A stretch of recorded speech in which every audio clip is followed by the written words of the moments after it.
নবাবগঞ্জের চন্দ্রখোলা সরকারি প্রাথমিক বিদ্যালয়ে মেয়ের ভক্তি বেদান্ত মেগা কন্টেস্ট প্রতিযোগিতার দিন কি করলাম আর কি অনুষ্ঠান ছিল সেই দিন সবকিছু থাকছে আজকের ভিডিওতে। হরে কৃষ্ণ, কেমন আছেন সবাই? আশা করি ভালো আছেন। আমিও কৃষ্ণের কৃপায় ভালো আছি।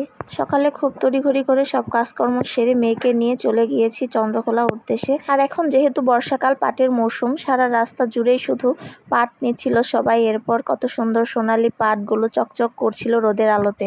এই সৌন্দর্যগুলো আসলে গ্রামে উপভোগ করা যায়, শহরে কখনোই এই সৌন্দর্যগুলো উপভোগ করা সম্ভব না। তো যাই হোক, আমরা চলে এসেছি সৌন্দর্য দেখতে দেখতে চন্দ্রখোলার কালীবাড়িতে। ভিডিওটা আসলে সেই 31শে জুলাইয়ের, কিন্তু সময়ের অভাবে ভিডিও এডিটিংই করতে পারছি না। আর ফেসবুক আসলে এমন একটা জায়গা যেখানে নিয়মিত কাজ না করলে সেখানে সফলতা কখনোই সম্ভব না। তো যাই হোক, আমরা দেখতে দেখতে চলে এসেছি চন্দ্রখোলা সরকারি প্রাথমিক বিদ্যালয়ের কাছাকাছি। আর ভিতরে গিয়ে দেখি যে পরীক্ষা শুরু হয়ে গেছে।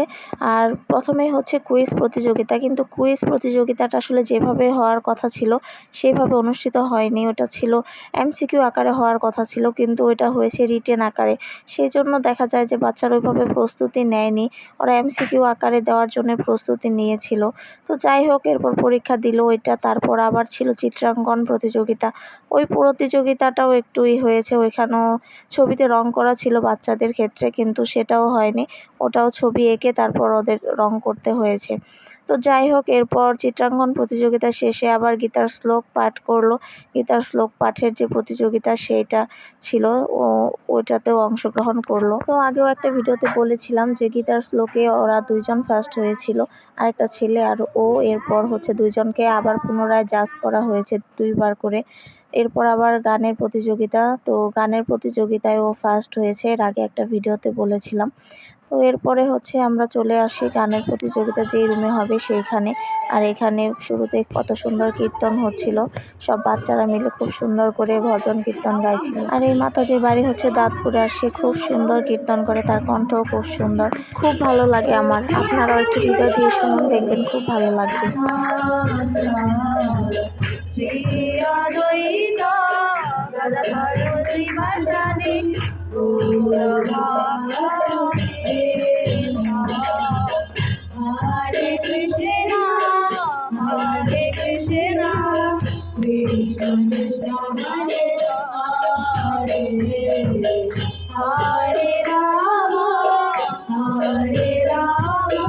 যাই হোক, এত সুন্দর কীর্তনে তো হারিয়ে যাচ্ছিলাম। আমার ছেলে মেয়েও খুব উপভোগ করছিল মাতাজির কীর্তন। তো এরপরে শুরু হয়ে যাবে ভজন কীর্তন, সবাই একে একে ভজন কীর্তনে এরপরে অংশগ্রহণ করবে। আমার মেয়ে আসলে এর আগে কখনো ভজন কীর্তন কোথাও গায়নি, বা ও ভজন কীর্তনের আগে শিখেনি, কারণ যেহেতু ওকে খ্রিস্টান দিদি গান শেখায়, তো সে যেই সব গানগুলো শেখায় ওগুলাই ও শিখেছে। তো এরপর একে একে সবার গান গাওয়া শেষ। এরপর আবার আমার মেয়েকে ডাকা হয়েছিল গীতার শ্লোক আবার দ্বিতীয়বার পাঠ করার জন্য। পর শুরু হয়েছে বৈদিক নৃত্য, একে একে সবাই খুব সুন্দর বৈদিক নৃত্য করলো। আর বৈদিক নৃত্য শেষ করার পরে আবার পুরস্কার বিতরণী অনুষ্ঠান। তো আপনারা একটু নৃত্য দেখে নিন।